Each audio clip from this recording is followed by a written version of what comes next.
Ambo, sama sopo Pak Masuk galak-galak kata. Nostalgia banyak jo dia. Banyak nostalgia Pak. Iya. Oh. 3 minggu ambo bakuli dulu. Awak dek bapitih ya. Bajak lah beliau kau makan gulai kambing. Pak Masrul makan gulai kambing awak pitih kuha. Oh enggak, Jan. Tensi ambo naik deh. Duduk saya nak mau Pak Masrul. Kapan balu beko minum saya putih nang kecek ambo. Nyoda takut gulai kambing mah yo ambo lah basau makan. Basau. Dek maraboi le wampean galeh ko takajui ambo dek. Bako bampet ada minum air putihnya, wah minum gulai kambing satu aja.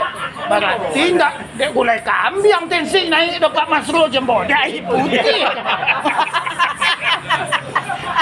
Banyak mana nostalgia tu dia kok. Takut je gulai kambing. Ini tak gulai kambing. Putih memang kau buat. Ambo lagi air putih se.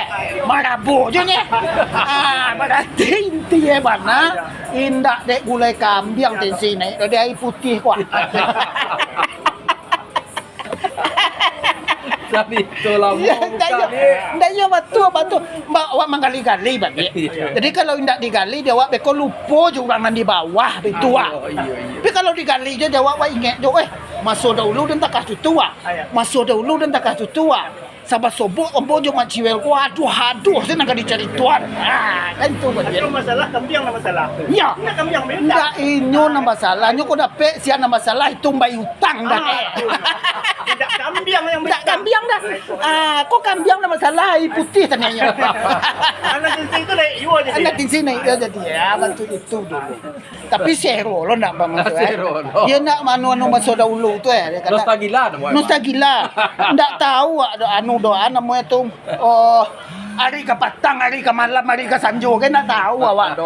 Yang penting bang main ko sama gadang begitu dulu. Iya. Alu cai itu mau ketimbu dia kambing pun ke sini. Ada orang pasal yang ngalih tu baca. Itu kan dah itulah. Indak mau kasih orang ke menyambutkan kambing ko tensi naik. Ayo. Dia makan lo gulai kambing lain. Apa kau dari putih ni? Dari putih. Kawan makan gulai kambing itu. Celomok muncul. Oh macam lihat itu apa nak buat dia? Kau mau mencuru dia.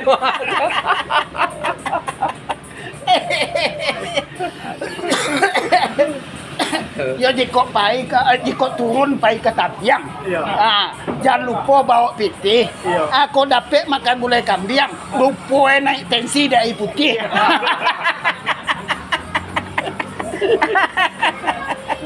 Iya.